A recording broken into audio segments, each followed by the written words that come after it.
Alam nyo ba ano ang tamang tulog nyo? Haba ng tulog, base sa trabaho, base ba to sa edad? Tingnan natin kung ano yung mga pag-aaral. Tingnan natin muna haba ng tulog base sa trabaho.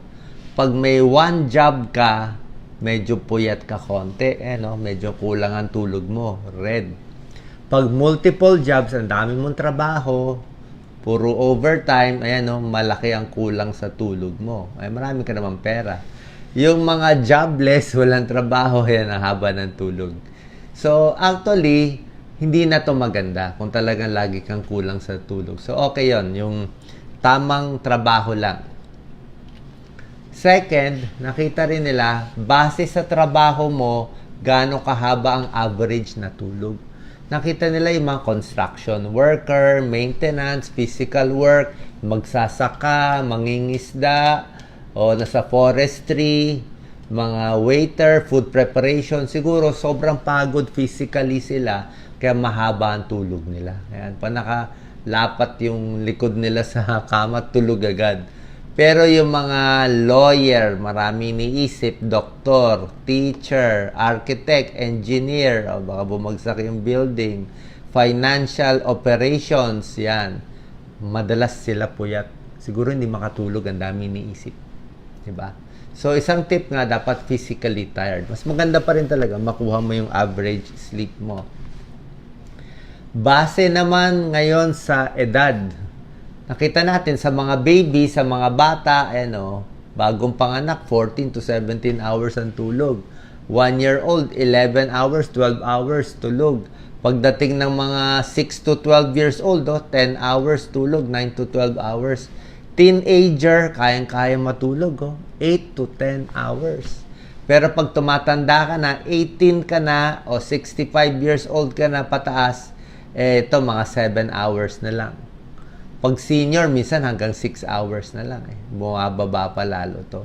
So, mas tumatanda, mas nababawasan yung haba ng tulog. Yan ang nagiging average. Pero kung kaya nyo mas mahaba, wala rin namang masama. Ito pa po, maganda to. Para makuha nyo yung minimum na 7.5 hours of sleep, ang calculation natin, base sa anong oras ka magigising. Focus natin, Doc Lisa. Anong oras ka magising? Palagay natin ako maaga ako magising. Kung maaga ka magising, 5 a.m. gising ka na. Dapat ang higa mo sa kama, 9:15. 5 a.m. gising mo, 9:15, nakalapat na yung likod mo sa kama mo. Kasi meron ka pang 15 minutes magpapaantok . So makakatulog ka 9:30. Gising mo 5 a.m. 7.5 hours of sleep. Yan ang magandang tulog na yan. Nagkaroon ka na ng 5 cycles of sleep, yung deep sleep, na marerelax, mananaginip ka pa niyan. Okay? Pag ang gising mo naman, kunwari 7 ng umaga, yan ang gising mo, dapat ang higa mo 11:15 ng gabi.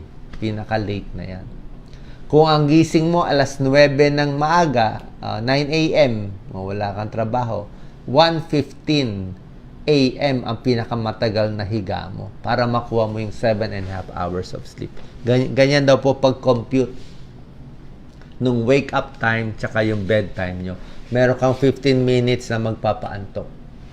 Ano bad effects pag kulang ang tulog? Mas mataas ang blood pressure, mas mataas ang blood sugar, mas irritable, mas anxiety, chronic inflammation, mas may eye bags, mas tumatanda, nagre-wrinkles, hindi na elastic yung skin, drowsy, headache, lutang ang pakiramdam, mahina katawan, mabilis magkasakit, high cortisol, high stress level. So, ano mga tips? Meron tayong 5 simpleng tips, baka hindi nyo pa nagagawa to, para mas makatulog, dapat tama yung kinakain, lalo na sa gabi. Yan relax na siya. 3 hours before sleeping ang huling kain, pinakamaganda. Lalo na kung may GERD ka. So, pag hihiga ka ng 9 p.m., dapat huling kain mo 6 p.m. Kasi pag pagkakain mo, natulog ka agad, humiga ka agad, mag-GERD yan Kasi it takes 3 to 4 hours bago matunaw yung kinain natin. So, tataas yung acid. Diba? Yung kinain mo, aakyat dito. Hindi ka makakatulog. So, wait 3 hours between your last meal bago makatulog. Iwas din sa mga spicy foods, yung mga bad foods, mga trigger. Okay?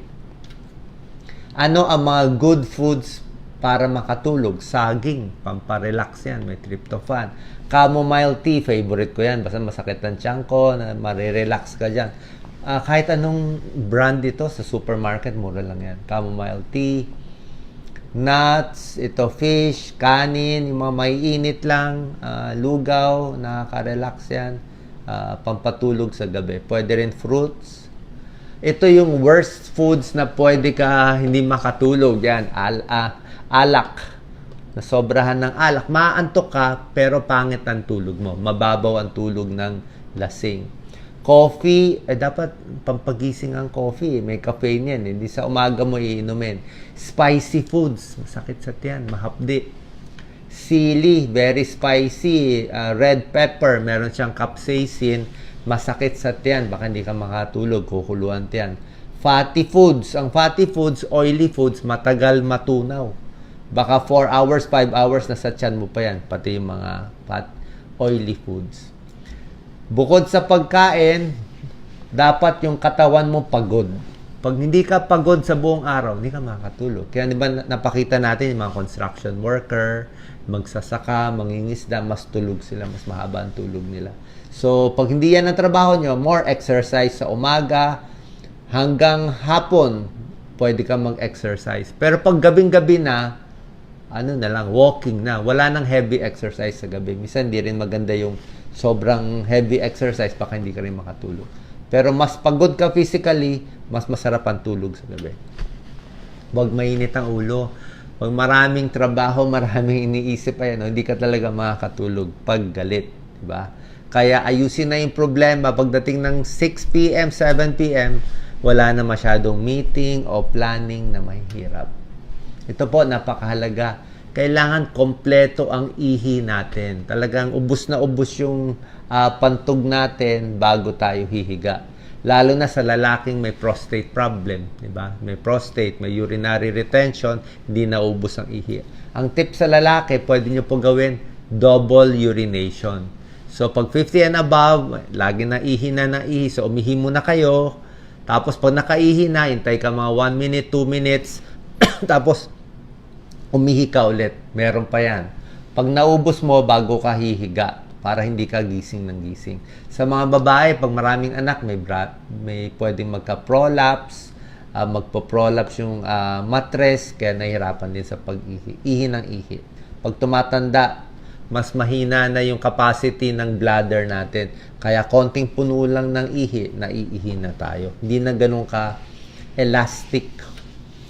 Relax your mind. Ito talaga pampatulog. Pwede mag-shower muna, magbasa lang ng mga kung ano lang relaxing comedy na magazine. Wala na masyadong cellphone, wala na masyadong chinecheck. Kung may problema, pwede nyo sabihin, malaki problema natin ngayon, bukas ko na iisipin. Tapos yung mga gagawin nyo, maganda nakalista na. Plan your next day. Ilista mo na, 1 to 5 gagawin bukas, ilagay mo na para hindi ka naisip ng isip. Relax, plan, unplug na muna, wala na masyadong mga trabaho, feel grateful and meditate.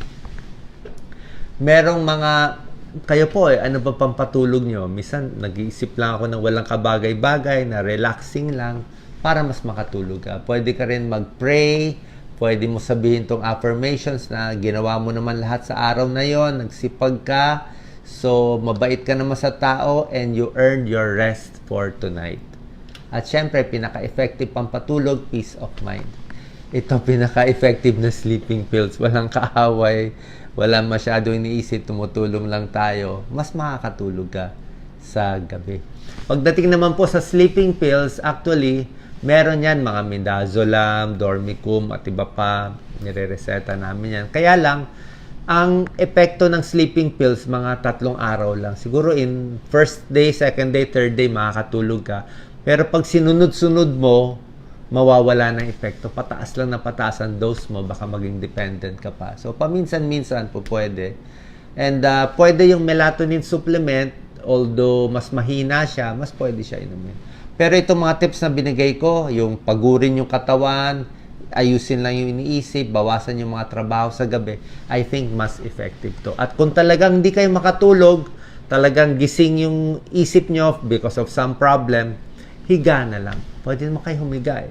Kahit gising kayo, nakahiga lang kayo, at least yung katawan mo naka-rest para hindi na natin makuha ang mga bad effects ng kulang sa tulog. Okay? Sana po nakatulong tong tips natin. God bless po.